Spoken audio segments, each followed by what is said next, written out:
Donc, je suis Virginie Dubertrand, j'habite dans la vallée des Gaves, à Bossignan. Mon entreprise, c'est l'atelier de Suzanne. Se nourrir demain, en fait, c'est vraiment l'essence un peu de mon entreprise, de l'atelier de Suzanne.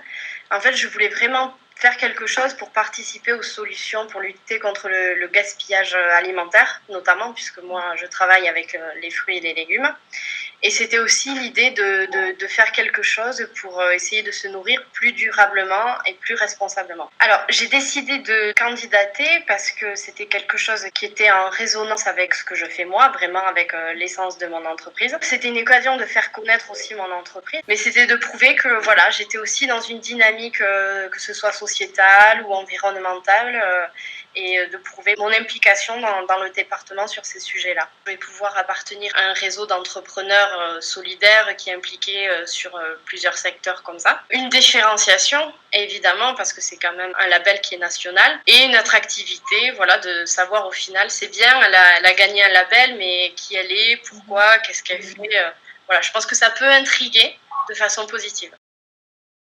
L'atelier de Suzanne, je transforme des fruits et des légumes issus d'invendus alimentaires, de surplus de producteurs, en coulis, confitures et compotes. L'idée, c'est de récupérer ce qui est destiné à la poubelle en produits de nouveau consommables. Moi, mes produits, ils sont faits à partir de fruits qui sont collectés dans le 64 et dans le 65, et ce ne sont que des fruits de saison. Et en fait, je suis tombée sur une émission qui était consacrée sur le gaspillage alimentaire global. Je me dis, mais c'est ça que je veux faire. Le fait de rien faire avec mes mains, ça me manquait.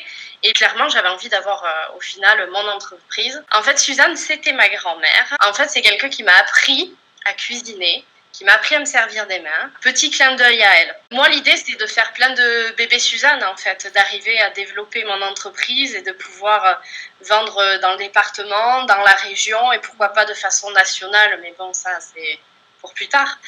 Mais voilà, un développement cohérent et grandissant.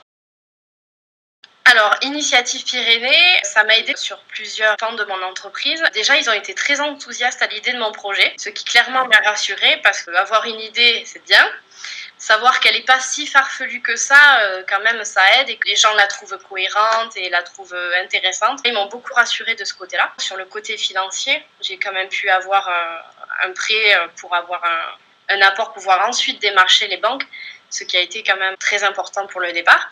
Et je les ai rencontrés parce que j'ai eu la chance de participer à la première promotion de J'entreprends Happy, qui est une initiative portée par la CHEM en partenariat avec le département et qui m'a permis, au cours de ces 7 mois ou 8 mois de formation, de rencontrer Marie-Laure de Tarbes et de pouvoir rencontrer Initiative Pyrénées. Ah, ça a été un très bel accompagnement parce qu'on a rencontré des banquiers, des personnes de l'entrepreneuriat. C'était voilà, l'étape nécessaire au lancement. Je ne sais pas si je me serais concrètement lancée si j'avais été toute seule dans mon coin.